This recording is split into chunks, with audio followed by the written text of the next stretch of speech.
Oh, so Bobrovsky has finally decided to play up to his contract. Good for him. Now, I don't want to alarm anyone. Is your DeBrincat making too much noise all the time? I haven't really prepared for this.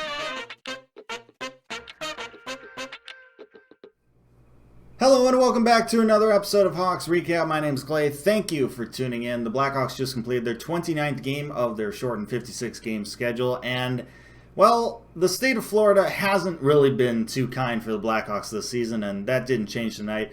Blackhawks lose this one to the Florida Panthers by a final score of 4-2. Now, before we get into this game, I do have a confession to make. Those Panthers reverse retro jerseys, in my opinion, they're the best reverse retro jerseys. They are super clean, and if there was ever a good enough sale on them, I probably would get one. Like, they're that good. With that confession out of the way, let's talk about this game. Blackhawks with $800,000 entry-level contract rookie Kevin Lankinen in net. Panthers with $10 million contract, multiple Vezina Trophy winner Sergei Bobrovsky backing them up, and they needed all $10 million of him in that first period. Blackhawks played really well in the first period. They outshot the Panthers 14-6, had a couple power plays, generate some really good looks on said power plays, but unfortunately, Bobrovsky made some really good saves. Blackhawks ultimately went 0 for 4 on the power play in this game, but they could have easily had a couple goals in that first period. They could have easily been up by a couple at the first intermission, but it wasn't to be, and so this game goes into the second period with the score still tied at 0. But it wouldn't stay that way for long. Just 28 seconds into the second period, Blackhawks find themselves on a 2-on-1 odd man rush. Brandon Hagel with the puck up the right-hand side, gets it over to Dominik Kubalik on the left-hand side, and Kubalik, he can shoot it. He's a pretty good goal scorer, but that's why the other team has a $10 million goaltender, to be able to save shots from some pretty good goal scorers. But do they expect this pretty good goal scorer in Kubalik to give it back to someone who has only one career NHL goal? Probably not. But that is exactly what Kubalik does. Brandon Hagel puts the puck into a wide open net. There is not enough money in the world you can pay a goaltender to be able to save this pretty passing play, and the Hawks go up 1-0 early in the second. The rest of the second period was pretty even between these two teams outside of a 4.5-minute stretch in the middle of a period where the Blackhawks had some defensive breakdowns, and the Panthers are a good enough team to be able to take advantage of said defensive breakdowns.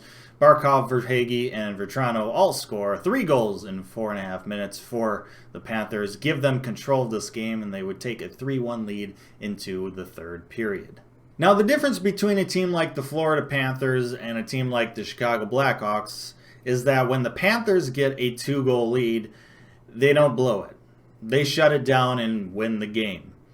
And I know that's hard to understand. It's a foreign concept. It's tough to wrap your mind around. But that's what good teams do. And the Florida Panthers are a really good team. Panthers would shut it down in the third period. They would outshoot the Hawks 16-8 in that final frame. Barkov would get a goal about halfway through the third, and Boquist would get an inconsequential goal with about a minute and a half remaining. Final score in this one, 4-2. So yeah, pretty frustrating to once again lose to Coach Quenneville for obvious reasons. And it's disappointing to know that the Hawks have now lost 3 out of their last 4 games. But we knew coming into March, coming into this stretch, that this was a very difficult part of their schedule, playing against teams like the Tampa Bay Lightning and the Florida Panthers, 2 teams which can pretty much take over a game when they want to.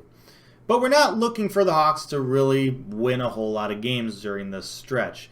We're hoping more that they can find a way to tread water, to get a point every now and then, to get into overtime, maybe even steal a game like they did a few games ago against the Tampa Bay Lightning. Hopefully, they avoid 8-game losing streaks like they've had the last couple seasons. If they can do that, they'll be fine. Because they put themselves in a really good position coming into this difficult stretch of hockey. They're in the 4th and final playoff spot in this division. And if they can tread water during this stretch of their schedule, they'll come out in a spot where they're still battling for a playoff spot. And for a team that's very young, for a team that's exceeded expectations so far this season, for a team that's doing a whole lot of learning this season, and will be doing a whole lot of learning during this stretch of hockey, that's really all you can hope for. Now, don't get me wrong, I still want to see the Hawks win like every game, but it's good to remind yourself of some realistic expectations. And speaking of realistic expectations, the Hawks are 10-1-2 this season in second games, which means the game on Monday is a great opportunity for the Blackhawks to get a point, maybe even win the game. And if they do so, we're looking at this 2-game series against the Panthers as a great success. And speaking of success, it is the end of the week, which means it's once again time for me to give out the Hawks Recap Blackhawk Player of the Week award. And this week the award is going out to a first-time winner, someone from the back end, someone who made some really good defensive plays and even got on the score sheet a couple times. 3 points in 4 games. This week, the award goes to Adam Boquist. Congratulations to Adam for winning this prestigious and historic award. And with that, I say thank you so much for watching this episode of Hawks Recap. I really hope you got some sort of enjoyment out of it. Let me know your thoughts down in the comment section below. I'll have you know I've read every single comment I've ever gotten on this channel, so don't you dare think your comment doesn't go unread. Like, share, and subscribe. Appreciate that as always, but most importantly, stay safe, make good decisions, and I'll see you next time.